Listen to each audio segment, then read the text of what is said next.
Hello friends, welcome to my YouTube channel PK smart study. Daily current affairs के video series में आपका स्वागत है।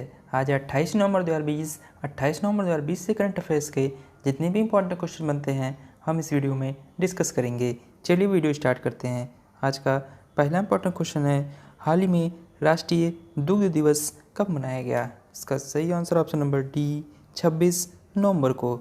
भारत में साल 2014 से भारत के श्वेत क्रांति के जनक डॉक्टर वर्गीज कुरियन की जयंती के जन्मदिन 26 नवंबर को राष्ट्रीय दुग्ध दिवस के रूप में मनाया जाता है। इस दिन को राष्ट्रीय डेयरी विकास बोर्ड यानी कि NDDB, Indian dairy association, IDA सहित देश के सभी डेयरी मजदूरों द्वारा 22 राज्य स्तरीय दुग्ध संघों के साथ मिलकर घोषित किया गया था। भारतीय डेयरी संघ ने 2014 में पहली बार इस दिन को मनाने की पहल की थी।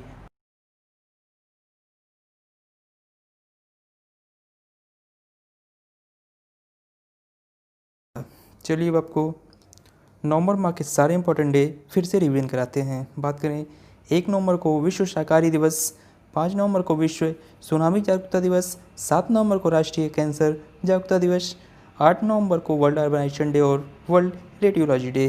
बात करें 10 नवंबर की तो वर्ल्ड साइंस डे, 11 नवंबर को नेशनल एजुकेशन डे, 12 नवंबर को वर्ल्ड निमोनिया डे, 13 नवंबर को नेशनल आयुर्वेदा डे और वर्ल्ड काइंडनेस डे, 14 नवंबर को वर्ल्ड डायबिटीज़ डे, 16 नवंबर को नेशनल प्रेस डे और इंटरनेशनल टॉलरेंस डे, 17 नवंबर को राष्ट्रीय मृगी दिवस। बात करें 18 नवंबर की नेशनल नेचुरल मेडिसिन डे, 19 नवंबर वर्ल्ड टॉयलेट डे और वर्ल्ड दर्शन डे, 20 नवंबर को वर्ल्ड चिल्ड्रंस डे, 21 नवंबर को विश्व मत्स्य दिवस, 16 से 22 नवंबर तक नेशनल फार्मेसी वीक मनाया गया। बात करें 26 नवंबर को तो भारतीय संविधान दिवस और नेशनल मिल्क डे यानी कि राष्ट्रीय दुग्ध दिवस। अगले क्वेश्चन पे जाने से पहले अगर ये वीडियो आपको पसंद आ रही हो तो लाइक और शेयर जरूर कर दें। साथ ही में हमारे Telegram channel PK smart study को भी ज्वाइन कर लें, वहाँ आपको सारे पीडीएफ एक साथ मिल जाएंगे। क्वेश्चन नंबर 2, हाल ही में AIMPLB के उपाध्यक्ष का निधन हो गया, उनका क्या नाम है? इसका सही answer option number A Kalbe Sadiq. All India Muslim personal law board यानी कि AIMPLB के उपाध्यक्ष मौलाना कल्बे सादिक का निधन हो गया। उनका जन्म लखनऊ में हुआ था और उन्हें ज़्यादातर मुहर्रम के दौरान अपने व्याख्यान के लिए जाना जाता था। वे एक शिक्षाविद, इस्लामी विद्वान और सांप्रदायिक एकता के आदर्श थे। सादिक ने लखनऊ के इतिहास में पहली बार एक साथ शिया सुन्नी नमाज का आयोजन किया था। इन्होंने अपनी प्रारंभिक शिक्षा मदरसा सुल्तानुल मदारिस से प्राप्त की थी। इसके बाद वे अलीगढ़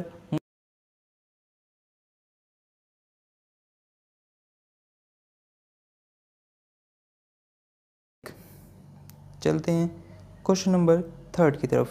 हाल ही में किसने तीसरी वैश्विक अक्षय ऊर्जा निवेश बैठक री इन्वेस्ट 2020 का उद्घाटन किया है? इसका सही answer option number A Bharat के वर्तमान प्रधानमंत्री श्री नरेंद्र मोदी जी।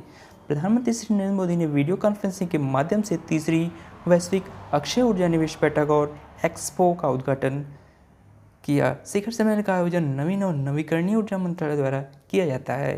री इन्वेस्ट 2020 के लिए थीम है सस्टेनेबल एनर्जी ट्रांजिशन के लिए नवाचार यानी कि innovations for sustainable energy transition. री इन्वेस्ट के पहले 2 संस्करण 2015 और 2018 में आयोजित किए गए थे। चलिए चलते हैं क्वेश्चन नंबर 4 की तरफ। किस निजी बैंक का सिंगापुर स्थित DBS बैंक इंडिया लिमिटेड के साथ विलय कर दिया गया है? इसका सही answer option number D Lakshmi Vilas bank.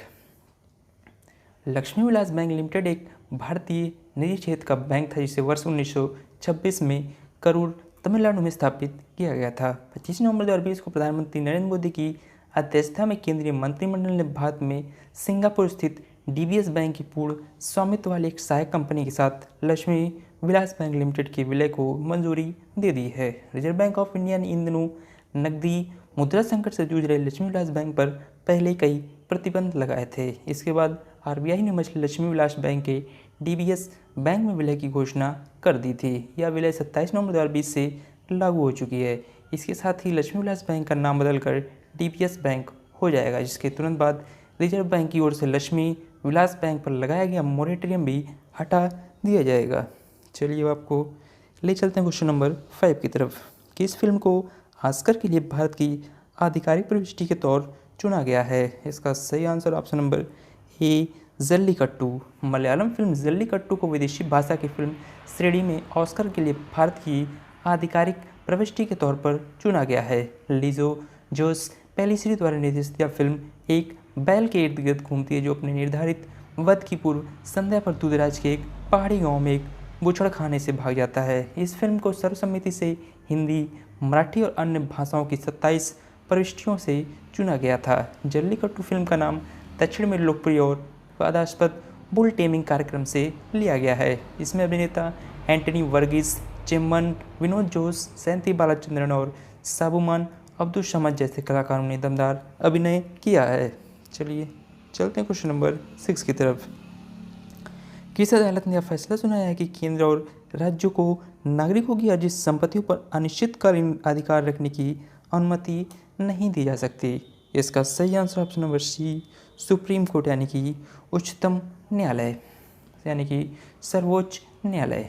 बात करें इस 24 नवंबर 2020 को भारत के सर्वोच्च न्यायालय ने यह फैसला सुनाया है कि राज्य और केंद्र को नागरिकों के अधिकृत संपत्तियों पर अनिश्चितकालीन अधिकार करने की अनुमति नहीं दी जा सकती।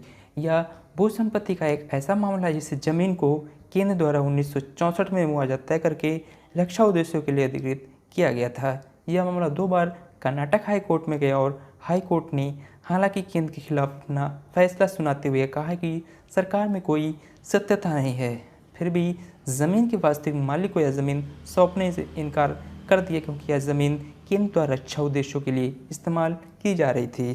चलिए चलते हैं क्वेश्चन नंबर 7 की तरफ। बिहार विधानसभा अध्यक्ष के तौर पर किसे चुना गया है? इसका सही answer option number A Vijay Kumar Sinha ji को। बिहार की लखीसराय विधानसभा सीट से विधायक विजय कुमार सिन्हा बिहार विधानसभा के स्पीकर बन गए हैं। इन्होंने महागठबंधन के प्रत्याशी अवध बिहारी को 12 वोटों के अंतर से हरा दिया। वरिष्ठ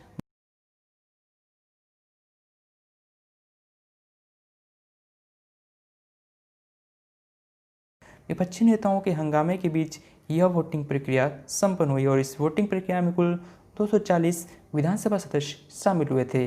बिहार प्रोटेम स्पीकर जीतन राम मांझी ने इस चुनाव परिणाम की घोषणा की। विजय कुमार सिन्हा को कुल 126 वोट मिले थे।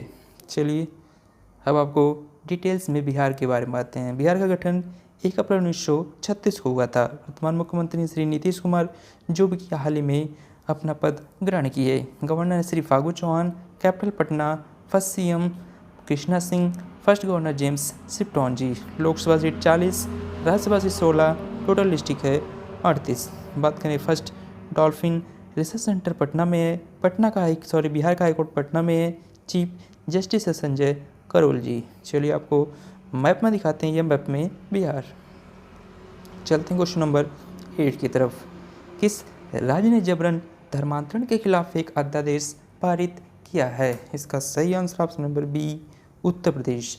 उत्तर प्रदेश राज्य की कैबिनेट ने 24 नवंबर 2020 को उत्तर प्रदेश गैर कानूनी धर्मांतरण निषेध अध्यादेश पारित कर दिया है, जिससे अब जबरन धर्मांतरण 10 साल तक की जेल की सजा के साथ उत्तर प्रदेश में एक दंडनीय अपराध बन गया है। यह अध्यादेश धर्मांतरण को एक गैर जमानती अपराध बताता है, जिसके लिए 1 से 10 साल के कारावास और 15,000 रुपये से लेकर 50,000 रुपये तक के जुर्माने का प्रावधान किया गया है।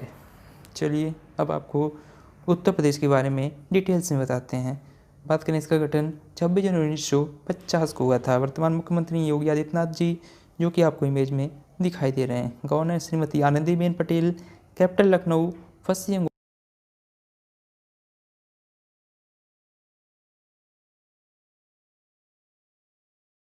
बात करें उत्तर प्रदेश का हाईकोर्ट प्रयागराज यानी कि इलाहाबाद हाईकोर्ट के अंतर्गत आता है। चीफ जस्टिस हैं गोविंद माथुर जी। चलिए आपको मैप में दिखाते हैं, ये मैप में उत्तर प्रदेश। चलते हैं क्वेश्चन नंबर 9 की तरफ। किस देश के प्रधानमंत्री को नोबेल शांति पुरस्कार द्वारा किसके लिए नामित किया गया है? इसका सही answer option number C Israel. Israel के प्रधानमंत्री बेंजामिन नेतान्याहू और अबू धाबी के crown prince Mohammed bin Zayed Al Nahyan को अपने देशों के बीच पारस्परिक रणनीतिक और राजनयिक संबंधों की स्थापना में उनके महत्वपूर्ण योगदान के लिए नोबेल शांति पुरस्कार द्वारा किसके लिए नामित किया गया है। इसराइल के प्रधानमंत्री कार्यालय के बयान के अनुसार 25 नवंबर 2020 को नोबेल शांति पुरस्कार विजेता था लॉर्ड डेविड ट्रिम्बल ने नोबेल शांति पुरस्कार द्वारा किसके लिए प्रधानमंत्री बेंजामिन नेतान्याहू और अबू धाबी के क्राउन प्रिंस की उम्मीदवारी प्रस्तुत की है। चलिए आपको डिटेल्स में इसराइल के बारे में बात करें। इसराइल की कैपिटल है Jerusalem. President Reuven Rivlin, prime minister है बेंजामिन नेतान्याहू, जो कि आपको इमेज में दिखाई दे रहे हैं। Currency Israeli new shekel. Independence day 14 मई। हाइस्ट माउंटेन है माउंट हरमन। बात करें नेशनल गेम की तो फुटबॉल, एनिमल है गैजेले, बर्ड हुपोई, फ्लावर है साइक्लोन पर्सिकम, पार्लियामेंट नेम है जीनेट। चलिए आपको मैप में दिखाते हैं। यह मैप में इजराइल। चलते हैं क्वेश्चन नंबर 10 की तरफ। किस सिख गुरु का शहादत दिवस नवंबर के महीने में शहीद दिवस के रूप में मनाया जाता है। इसका सही answer option number B, Guru Tegh Bahadur. Guru Tegh Bahadur के शहादत दिवस को पूरे देश में हर साल 24 नवंबर को शहीद दिवस के रूप में मनाया जाता है। 1675 में सिखों के 10 गुरुओं में से 9वें गुरु तेग बहादुर को मृत्युदंड दिया गया था। वे गुरु हरगोविंद के सबसे छोटे पुत्र थे। उन्होंने गुरु ग्रंथ साहिब में कई भजनों में भी योगदान दिया था। चलिए चलते हैं क्वेश्चन नंबर 11 की तरफ। हाल ही में भारतीय सेना के नए इंजीनियर इन चीफ कौन बने हैं। इसका सही answer option number D, lieutenant general Harpal Singh ji. Lieutenant general Harpal Singh ने भारतीय सेना के नए इंजीनियर इन चीफ को नियुक्त किया। वह वर्तमान में सीमा सड़क संगठन के महानिदेशक और 1 दिसंबर को अपनी नई नियुक्ति के लिए कार्यभार संभालेंगे। लेफ्टिनेंट जनरल हरपाल सिंह के बारे में बात करें तो ये राष्ट्रीय रक्षा अकादमी खड़गवासला के alumni lieutenant general Harpal Singh को 24 दिसंबर 1982 को कोर ऑफ इंजीनियर्स में नियुक्त किया गया था। बाद में इन्होंने जम्मू और कश्मीर घाटी में सीमा सड़क टास्क फोर्स की कमान संभाली थी। वे भूटान, मुंबई में मुख्य अभियंता नौसेना और मुख्य अभियंता मुख्यालय पूर्वी कमान में प्रोजेक्ट दंतक के मुख्य अभियंता भी रह चुके हैं। ये आपको इमेज में दिखाई दे रहे हैं। ये हैं लेफ्टिनेंट जनरल हरपाल सिंह जी। चलते हैं क्वेश्चन नंबर 12 की तरफ। हाल ही में किस लीजेंडरी फुटबॉलर का निधन हो गया। इसका सही answer option number B, Diego Maradona. बात करें महानतम फुटबॉल खिलाड़ियों में शुमार डिएगो माराडोना का निधन हो गया। जब अर्जेंटीना ने 1986 विश्व कप जीता था, उस समय डिएगो टीम के कप्तान थे, जिससे उन्होंने व्यक्तिगत रूप से टीम को जीत दिलाने में अहम योगदान दिया था। वे 1986 में मैक्सिको में अर्जेंटीना के विश्व कप में जीत दिलाने वाले प्रमुख खिलाड़ी थे। उन्होंने क्वार्टर फाइनल में इंग्लैंड के खिलाफ एक मैच के दौरान 2 बेहतरीन गोल किए थे। वे अपने क्लब के कैरियर में बार्सिलोना और नेपोली के लिए खेले थे। 1986 के फीफा विश्व कप में अर्जेंटीना बनाम इंग्लैंड मैच के दौरान माराडोना का सबसे यादगार पल यकीनन उनका हैंड ऑफ गॉड था। मैच में उनका दूसरा गोल ऑफ द सेंचुरी माना जाता है। ये आपको इमेज में दिखाई दे रहे हैं। ये थे लीजेंडरी फुटबॉलर डिएगो माराडोना। चलते हैं क्वेश्चन नंबर 13, जो कि आज का लास्ट क्वेश्चन है। चांग-ए 5 प्रोब, जिसे हाल ही में खबरों में देखा गया था, यह चंद्र मिशन किस देश द्वारा लॉन्च किया गया है। इसका सही answer option number C, China. चीन ने चंद्रमा की सतह से नमूने एकत्र करने और पृथ्वी पर लौटने के लिए चांग-ए 5 चंद्र प्रोब का सफलतापूर्वक लॉन्च कर दिया है। एक बाहरी आकाशीय पिंड से सामग्री प्राप्त करने के लिए चीन का पहला प्रयास है। इस अंतरिक्ष यान को लॉन्ग मार्च 5 रॉकेट द्वारा प्रक्षेपित किया गया था। चलिए आपको चाइना के बारे में डिटेल्स में बताते हैं। चाइना की कैपिटल्स है Beijing. President Xi Jinping. Currency renminbi. National day October. Highest mountain mount Everest. World's largest standing army China की है। लार्जेस्ट इकोनॉमी चाइना की है। बात करें वर्ल्ड्स मोस्ट पॉपुलेशन कंट्री, आपको पता ही है। चाइना की नेशनल गेम की बात करें तो table tennis, bird wide Jain.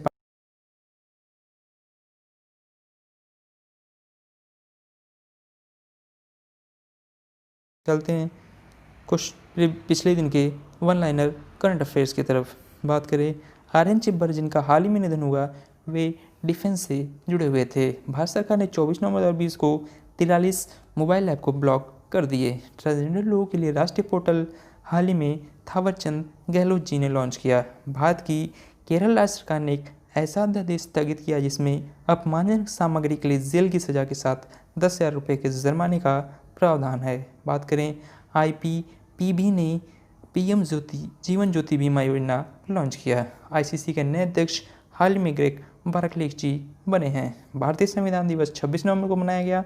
बात करें विराट कोहली जो कि भारतीय टीम के कैप्टन हैं, इन्हें हाल ही में ICC player of the decade award के लिए नामित किया गया है। अफगानिस्तान द्वारा इस सम्मेलन में भारत के तरफ से एस जयशंकर जी ने प्रतिनिधित्व किया। चलिए चलते हैं आज के स्टैटिक जीके क्वेश्चन की तरफ। स्वच्छ भारत अभियान कब आरंभ हुआ था? इसका सही आंसर ऑप्शन नंबर सी 2 अक्टूबर 2014 को। बात करें क्वेश्चन नंबर 2 है, निर्मल भारत अभियान कब बनाई गई थी? इसका सही आंसर ऑप्शन नंबर सी 1999। चलते हैं आंसर ऑफ एस्टरडे क्वेश्चन की तरफ। हाल ही में पूर्वोत्तर के पहले गाय अस्पताल का उद्घाटन किस राज्य में किया गया? इसका सही आंसर था option number C Assam. Question number 2 था, किस राज्य सरकार ने महाआवास योजना नामक एक नई ग्रामीण आवास परियोजना शुरू की है? इसका सही आंसर था ऑप्शन नंबर ए महाराष्ट्र।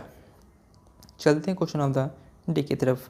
हाल ही में किसने पहले हैवी वेट टारपीडो ब्रह्मास्त्र को हरी झंडी दिखाई है? क्वेश्चन नंबर 2 है, हाल ही में किसने श्री गुरु नानक देव जी के जीवन पर लिखी गई पुस्तक का विमोचन किया है?